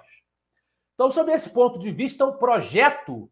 Eu nem comentei isso na minha explanação, mas o título fala em projeto, né? Evidentemente, você não pode interpretar projeto, esse título, como sendo todas essas pessoas sentaram ao redor de uma mesa e desenharam um país. O Brasil vai ser isso. E aí, quando faz-se a independência, tudo sai daquele papel e vira realidade. Evidentemente, não é isso que eu estou chamando de projeto. Projeto é exatamente esse conjunto de ideias que são comuns a eles, apesar das suas diferenças, e, de fato, na minha maneira de ver, muitas delas acabaram resultando em sucesso. Eles conseguiram realizar o que queriam. Mas outras, não necessariamente ideias partilhadas por todos os fundadores, ou não com a mesma ênfase, mas outras ideias importantes dessas figuras não se concretizaram da maneira como eles queriam, na velocidade com que eles queriam, com o impacto com que eles queriam. Basta realçar o próprio exemplo da escravidão, que demorou muito mais tempo para ser extinta. E Bonifácio queria uma coisa muito mais rápida. Já falava sobre isso no período de independência. Então, esse sonho do Bonifácio de fazer a independência, de fazer a emancipação dos escravos, ele não se concretizou da maneira como ele queria. Eu até faço essa discussão no capítulo sobre Bonifácio, vou até achar aqui a parte em que eu faço isso, que eu digo assim, que muitos criticam Bonifácio porque não vislumbram efetividade em seus projetos. Teria sido Bonifácio um derrotado. Muito pensou, mas pouco realizou. Ora, é verdade que seu desejo de exterminar de maneira planejada a escravidão, e um esforço que já deveria começar pouco depois do Grito do Ipiranga, não teve êxito em se impor sobre a elite latifundiária escravocrata. É verdade também que ele, ainda que para depois retornar e se tornar tutor de nosso segundo imperador, sofreu o duro exílio após o primeiro monarca dissolver a Assembleia Constituinte de 1823. É verdade, em suma, que Bonifácio não conseguiu realizar muitos de seus anseios e tirar do papel muitas de suas teorias. Entretanto, nada disso, em primeiro lugar, elimina a sua ascendência nos fatos concretos que levaram à ruptura Brasil-Portugal, bem como sobre o próprio imaginário do jovem imperador a quem coube sancioná-lo. A importância de Bonifácio para Dom Pedro I se patenteia precisamente pelo convite, mesmo após as rusgas e os anos de expatriação, para a nobre tarefa de preparar seu filho, Dom Pedro II, para receber sobre os ombros o maior tesouro de que dispunha e a mais nobre das responsabilidades. A construção teórica também não perde em sua originalidade e em seu impacto simbólico por não ter sido plenamente aplicada. Não é verdade que tudo o que Bonifácio sugeriu e vaticinou deixou de ser implementado. Um de seus maiores projetos era manter a unidade territorial, fortalecendo a coroa como elemento sinérgico da América Portuguesa. O projeto de um império novo, orbitando em torno do Rio de Janeiro, foi francamente vencedor. Conseguiu resistir a todas as intempéries, todas as revoltas e tentativas de sedição. Se em 1889 a República sobreveio, nem por isso o Brasil se dividiu. E um dos idealizadores da consciência que permitiu esse cenário foi José Bonifácio, sobretudo movido por suas prevenções contra-revolucionárias e seu esforço por pensar no Brasil real antes que em devaneios etéreos e unicamente idealistas. Sua meta do surgimento de uma civilização calcada na miscigenação, no encontro do negro, do índio e do lusitano, acrescidos depois de muitos outros elementos, como os imigrantes de outros países da Europa ou da Ásia, também foi, de um modo ou de outro, cumprida. Para muitos de nós, esta é uma das qualidades mais notáveis da vida brasileira, da qual só se envergonharam eugenistas e complexados da Vila Latice. Não há país mais plural, mais colorido, que combine de maneira tão rica as variedades formadoras como o Brasil, e assim também era o Brasil sonhado por José Bonifácio. Então, esses aspectos se realizaram. Agora,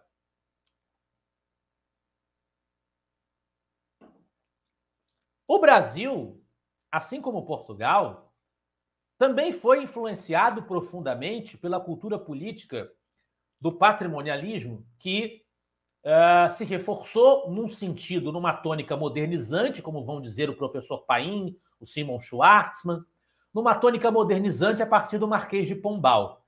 E essa cultura política é marcada pela chefia do Estado, pela centralidade do Estado na vida econômica. E também acabou se tornando central na vida social de muitas maneiras. Getúlio Vargas representa uma radicalização desse processo.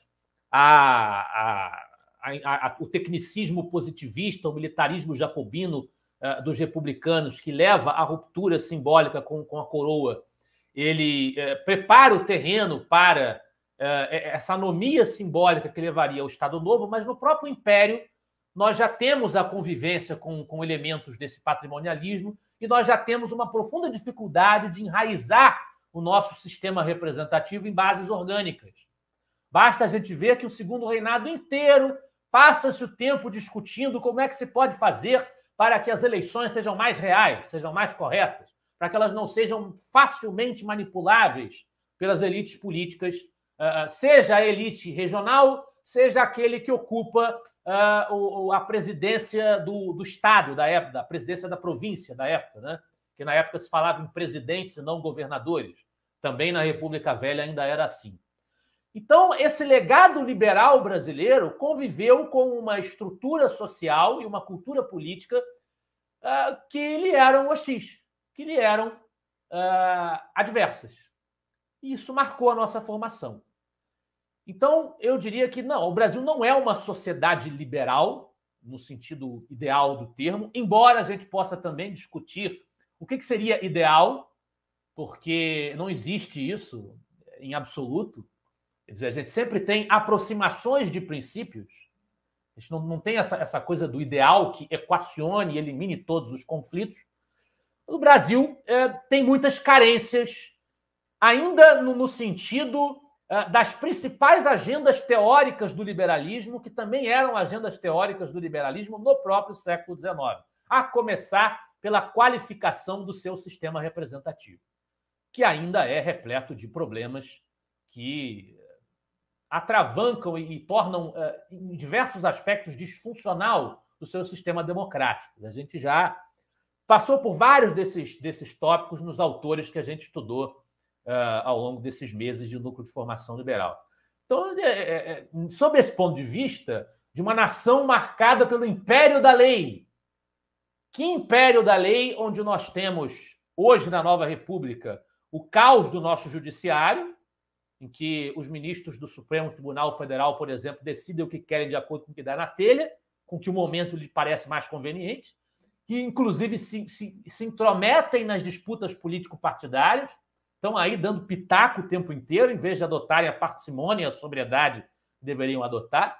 Mas antes da Nova República, nós vivemos, no segundo reinado, aquele sistema, graças muito ao poder moderador e ao fato de que havia uma preocupação maior com a identidade de partidos, com a representação de interesses diversos, o que na República se perdeu um pouco por influência do positivismo, o professor Paim fala sobre isso, mas muito em função da interferência do poder moderador, o Império conseguiu um período de longa estabilidade institucional, não estabilidade política, porque os gabinetes mudavam o tempo inteiro, mas estabilidade institucional o Império conseguiu. Não havia golpes de Estado, não havia quarteladas, houve apenas um golpe de Estado na monarquia, que foi o golpe da maioridade, que realmente, contrariando a Constituição, elevou o Dom Pedro II a maior de idade antes do tempo previsto. Fora isso, o Império não teve golpes. Na República, ela foi toda marcada por golpes, rupturas, transformações, que sempre prometiam trazer a aurora de um novo tempo. Eu disse isso ao começo da explanação hoje. A República Nova, a Nova República, o Estado Novo, a Revolução Redentora. Né? Sempre essa coisa do novo, de purgar o país dos restolhos nefastos do passado e trazer a aurora de uma nova era. Isso sempre significa, na prática, apenas trocar, e mesmo assim não completamente, o oligarca que vai ocupar as posições de mando e indicar os burocratas que vão se perpetuando, se mantendo na conduta da máquina pública, na condução da máquina pública. Então, sob esse aspecto de um sonho de um país mais próspero, um país que tivesse mais influência da ideia de impessoalidade da lei a reger as suas garantias liberais e constitucionais e representativas, sob esse aspecto, a nossa história deixa extremamente a desejar. O que não significa dizer que não houve nada de positivo. Eu acho que basta a gente olhar. A própria Nova República, apesar desse caos jurídico que nós vivemos, até o momento, pelo menos, espero que permaneça assim, até o momento nós não tivemos, e lá se vão aí 40 anos, né? Nós não tivemos quarteladas como nós tínhamos até pouco tempo atrás. Então, houve alguma maturação institucional. A nossa tradição liberal conseguiu exercer alguma influência, mesmo nos períodos de maior autoritarismo.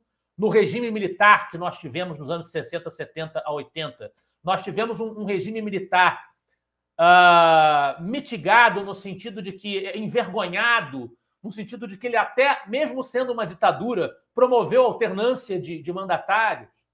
Quer dizer, a nossa retórica liberal, a nossa influência de uma tradição liberal, ela teve os seus efeitos. Talvez, se nós fizermos uma proporção, quantitativamente, muito mais para evitar coisas piores do que para resolver os problemas que nós temos.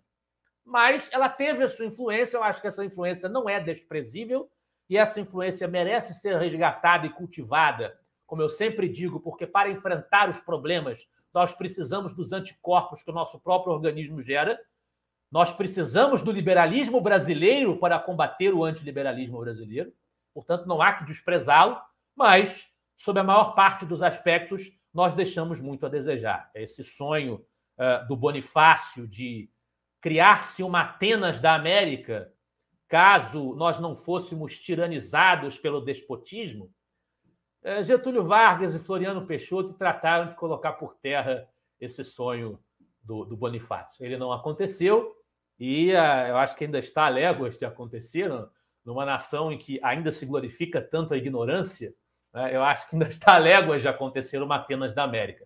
Mas vamos trabalhar para que no futuro, quem sabe, isso se realize. Bom, Lucas, eu teria só mais umas considerações. Muito interessante essa sua observação da inspiração de Bonifácio na filosofia e nas ideias de Voltaire, o que o torna, de certa forma, mais conservador, assim, mais prudente, né, na implementação e na proposição de mudanças, né? Evidentemente, o Brasil assim, em 1822 não tinha instituições solidificadas, não tinha, né, nem sequer alguma participação, né, política, né, das elites de uma forma institucional na monarquia, né? Era mais um patrimonialismo, clientelismo, né, do monarca em relação aos súditos. Ou seja, a forma de participação era essa, né? Era se envolvendo nos negócios do Estado por beneplácito, né, do Dom João VI. Outro fator também que eu acho que era um fator assim singular, mas porém limitante, é a realidade brasileira econômica naquela época era uma realidade basicamente, assim, a economia era baseada na propriedade da terra. Ou seja, era praticamente uma continuidade, né, do status colonial. Ou seja, politicamente se discutia abolir o status colonial. Ok, houve mudanças com a vinda do Dom João VI ao Brasil, houve. Mas, economicamente, houve um continuismo, uma continuidade daquele status. Em que sentido? De que toda a riqueza brasileira vinha da extração, né, dos produtos naturais que a terra brasileira, que o Brasil proporcionava, porque o Brasil, uma das riquezas maiores, considerando a época, ele não tinha indústria, né? Então, qual era a riqueza mor, né? A riqueza mais importante era a riqueza que vinha da terra. Consequentemente, todo o poder político e econômico inclusive, por consequência, as possibilidades de participação política eram fincadas, né, no quê? No poder agrário, ou seja, sobre a propriedade fundiária, né? E isso continuou durante muito tempo. Talvez seja essa, né, uma das razões porque, digamos assim, nós não conseguimos evoluir muito politicamente ao longo do Império, aumentar o grau de participação. Por quê? Porque, em termos de outras camadas sociais, elas foram se desenvolvendo de forma eram muito imaturas na época da independência, e foram se desenvolvendo de forma muito devagar, muito lentamente. Foram se desenvolvendo e também querendo, digamos, participar. Num país que era um país assim que tinha uma realidade, digamos assim, politicamente tão miserável, né? Politicamente tão miserável, né? essa visão do Bonifácio, por um lado, ele me parece assim uma visão até realista, né? Pode-se dizer conservadora, porém realista, que considerava, se fundamentava na realidade existente, né, da época da independência. Porém, num país assim que basicamente tinha tudo por fazer, né? Qual seria o papel da utopia, né, na construção da nossa nação? Ou seja, faltou mais utopia, mais inovação, mais imaginação, entendeu? Até que ponto nós apenas imitamos somente o que tinha sido construído teoricamente nos países europeus e que era até muito adequado, de modo geral, às realidades da Inglaterra, da França, talvez, mas nós que praticamente não tínhamos quase nada aqui, né? Tínhamos, até 1808, a gente não tinha uma universidade, não tínhamos um tribunal, não tínhamos nada. Então, faltou mais imaginação, ou talvez tenha faltado mais, por outro lado, massa crítica, ou seja, porque era um país de analfabetos. E grande parte das camadas médias eram, basicamente, muito ignorantes, né? Então, eu queria que você comentasse sobre isso, assim, o que é que você acha? Qual o papel da imaginação, da utopia, de uma construção de uma realidade que, devido à nossa própria miséria, né, política, né, é preciso, talvez, usar mais a imaginação, né, e correr mais riscos, né? Ou seja, há cabimento, ou nós necessitaríamos aqui no Brasil de uma utopia liberal? Olha, Josezito, eu tenho que mutar. Olha, eu acho que se você leu, o José Bonifácio falava em uma Atenas da América. O que é isso, senão uma idealização de um futuro dourado que ele imaginava que poderia ser criado aqui? Então, eu não sei dizer se faltou. Eu me inclino mais à sua segunda explicação. Realmente a carência de material humano e de massa crítica no país, que não permitiu, não facilitou em nada a formação de opinião pública. Não facilitou em nada. E nós temos uma cultura, como você bem disse, calcada nesse regime rural, escravocrata, um regime do patriarcalismo senhorial, que é um tipo de estrutura social que favorece o mandonismo, favorece o desenvolvimento depois do coronel, né, do oligarca mesmo, do chefe regional, da autoridade absoluta regional. Então, eu acho que é uma questão muito mais realmente da nossa estrutura sociológica do que uma questão de que tenha faltado inovação, projeto, idealização. Nós tivemos Bonifácio, no final do segundo reinado, nós tivemos o Barão de Mauá, um homem que também era inventivo, estava antenado com as tendências. Eu acho que houve, mas talvez não na quantidade suficiente, né? O problema foi esse. Não se desenvolveu na quantidade suficiente. Esse foi o nosso problema. Agora, se nós hoje precisamos de uma utopia liberal... Bom, a minha influência conservadora, ela não permite que eu goste muito dessa palavra, embora eu entenda o que você está querendo dizer com isso. Agora, eu acho que os liberais estão sempre falando, desde Donald Stewart Jr., no Instituto Liberal, nós estamos sempre falando de um país com um Estado pequeno, um país com privatização, um país com reforma administrativa. Até o momento, 90% disso é uma utopia mesmo, porque não aconteceu. Então falta a utopia liberal, ou ela existe, esse eixo imaginativo do que nós queremos atingir, onde nós queremos chegar, né? Um quadro para nós olharmos enquanto nós caminhamos para tentar alcançá-lo, né? Eu acho que tem isso.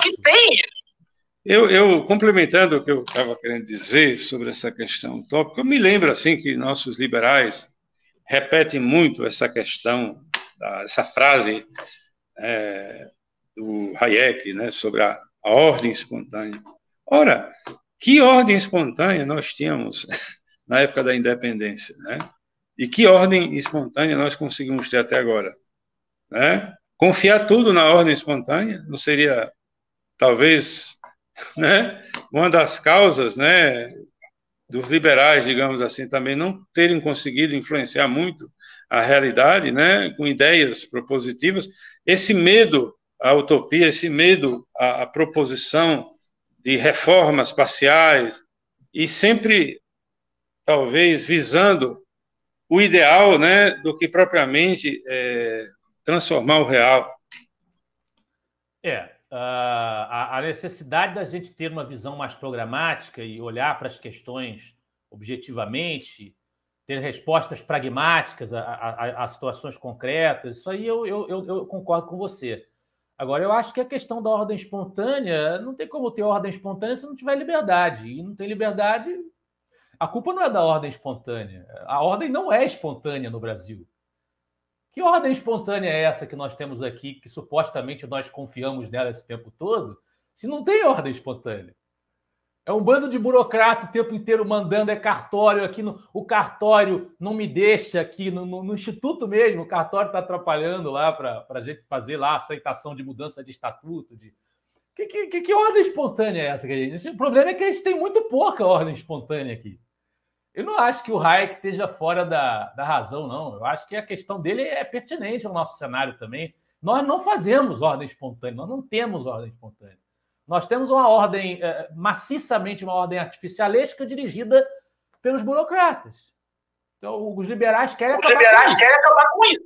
Eu falei nessa questão da ordem espontânea porque, obviamente, isso aí, essa ideia da ordem espontânea é baseada em outras realidades, né? Exatamente, não na nossa. Nossa realidade não é de uma ordem espontânea. Nós temos uma ordem dirigista mesmo, intervencionista, patrimonialista, com a alta, né, presença do Estado em tudo, né?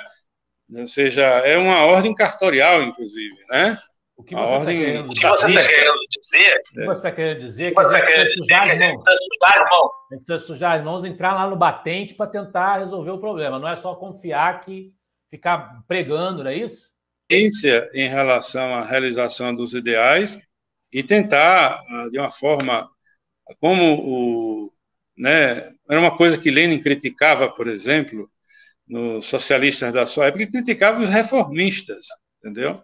Nós precisamos ser mais reformistas do que revolucionários, ou do que simplesmente tudo ou nada. Não seria necessariamente a expressão ideal. Quis dizer botar a mão na massa, entrar no batente né? e aceitar pequenas reformas, mas com uma visão, obviamente, de mais longo prazo. É preciso construir uma visão de longo prazo em relação ao Brasil, né? Em relação a metas, né? E trabalhar em cima disso, né? Da melhor forma possível. E não simplesmente esperar que nós elejamos, em algum futuro distante, um presidente liberal, de repente agora pronto, vamos implementar o liberalismo no Brasil. Eu acho que esse tipo de utopia, que aposta né, apenas no poder do tudo ou nada, né, eu acho que é uma utopia que leva à desmobilização e leva à frustração também, certamente. É verdade, não tem essa história de, como eu falei, esse ideal tudo ou nada, não, a gente está sempre aproximando, a gente não consegue essa perfeição ideal que se delineia. Eu me lembro aqui, os liberais do Império, que alguns até os conservadores acabaram se bandeando para a República, acreditando que queimando o caminho que estava sendo delineado pelo Visconde de Ouro Preto para uma reforma federalista do Império. Ali foi também tudo ou nada.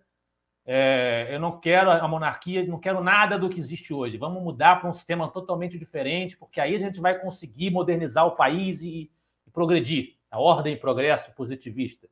Deu no que deu. O Estado Novo também veio do entendimento de que as soluções parciais da democracia representativa não estavam funcionando, então nós precisamos de uma ditadura completa para atingir o nosso propósito. No regime militar, nós tivemos a ideia de uma revolução redentora que purgasse o Brasil não apenas do comunismo, do janguismo, mas da corrupção, né? E, portanto, eles com essa justificativa se perenizaram no poder. E alguns liberais aceitaram apoiar esse tipo de coisa. Quer dizer, realmente existe essa ideia de um tudo ou nada que muitas vezes nos leva a afundar, a chafurdar nas nossas misérias. Isso aí você tem toda a razão, eu estou de pleno acordo. Então, não adianta querer um paraíso também de ontem para hoje. Não vai acontecer isso. A gente tem que aceitar e saber comemorar as pequenas vitórias. Saber celebrar também as pequenas vitórias. De grão em grão, a galinha enche o papo. Não acha, a gente não precisa necessariamente ver o Brasil virar Hong Kong ou Singapura ou o que seja, esses lugares tão elogiados pelos liberais econômicos. A gente não precisa esperar que o Brasil fique igual a esses países para celebrar algumas vitórias que a gente obtém. Essa visão assim, que eu expus aqui tem um contrapeso, ou seja, tem um outro lado. Se nós não estamos no tudo ou nada, se é preciso ser mais prudentes, ser mais progressivos, evolutivos, né? É preciso que os liberais mudem a sua atuação política. Ou seja, nós vamos aqui no Brasil, inevitavelmente, ainda conviver décadas, muitas décadas, com essa visão estatista, essa visão patrimonialista, essa visão socialista, né? Que existe, está impregnada na estrutura social e política e econômica, principalmente do Brasil. Né? Os nossos empresários, muitos deles são tudo, menos liberais. São liberais só na retórica, mas na hora do vamos lá, né? Eles se aproximam do Estado e vão atrás de benesses, vão atrás dos seus próprios interesses. E o liberalismo fica lá para as calendas gregas. Exatamente. Não tem. A gente tem os nossos corporativistas do funcionalismo público e tem os corporativistas do empresariado, que são até mais responsáveis, têm todos os recursos de que lançar mão para divulgar as boas ideias, no entanto, facilmente se rendem às benesses, os privilégios que o Estado lhes pode ofertar. Bom, chegamos aos 200 anos assim. E nos próximos 200, esses anseios por mais liberdade e mais prosperidade possam ter mais sucesso. Nós estejamos plantando uma sementinha para alguma coisa melhor aparecer no decorrer do caminho, do percurso histórico da nossa querida nação tão sofrida. Essa é a mensagem com que a gente pode, acredito eu, encerrar o nosso encontro de hoje. Queria lembrar a quem nos acompanha, quem nos assiste, que nós temos um link de inscrição para quem desejar, tá? Tanto no Facebook quanto no YouTube. E voltamos no mês que vem, mês de outubro, mês de eleição nacional, portanto, o mês em que vocês vão ouvir falar pra caramba em democracia. Então, nós vamos estudar um cara que odeia a democracia, né? Que é o Hans Hermann Hoppe. Será o nosso autor de outubro.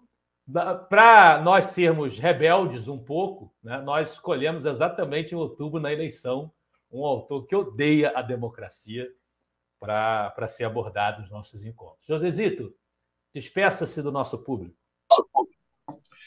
Bom, pessoal, muito obrigado a todos que nos assistiram até agora. Espero que tenham gostado da relatoria, da palestra aqui do Lucas Berlanza, que foi baseado no livro dele.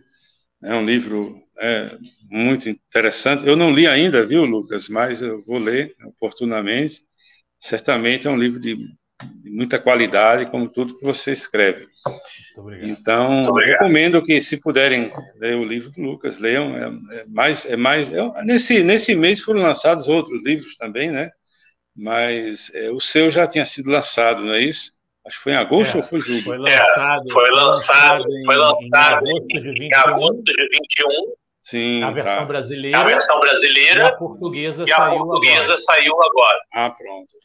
Então, uma oportunidade, né, para a gente também ler um pouco sobre isso, repassar esse capítulo, né, da nossa história, que é sempre uma coisa muito interessante de fazer, porque a história nunca está escrita de uma vez por todas, né? Há sempre novas possibilidades, novas interpretações, novos documentos que vêm à luz ou que são analisados e que trazem, né, elementos novos para a gente compreender esse processo de construção do Brasil-nação. Então, muito obrigado, boa noite, e a gente se vê em outubro, né, quando vamos estudar, né, vamos falar, né, de Hans Hermann Hoppe, né, que é um autor instigante também, provocativo e com uma visão muito diferenciada do que seja o liberalismo. Obrigadíssimo, Josezito, mais uma vez pela companhia, pela parceria nesse projeto. Lembra você, interessado, que se inscreva, que queira o certificado de participação, você pode clicar no link para a inscrição. Eu gosto sempre de encerrar qualquer evento em que eu falo do meu livro dos fundadores, lendo o último parágrafo que resume a proposta do livro. Então, eu me despeço com o último parágrafo em que eu digo o seguinte: o Brasil é maior que o que vemos e sofremos, e sempre se diz dele que tem potencial para um grande futuro, porque houve grandes figuras no passado que o dispuseram para a existência e provaram que não nascemos para nos limitar às carências e torpezas que tanto nos sobressaltam. Os esforços de cultivo das sementes que plantaram não foram suficientes para que ele se tornasse o que sempre sonhamos.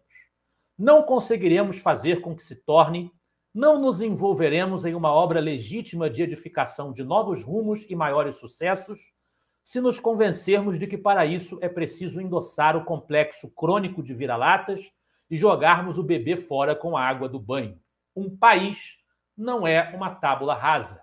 O Brasil pode ser ele mesmo e ser melhor.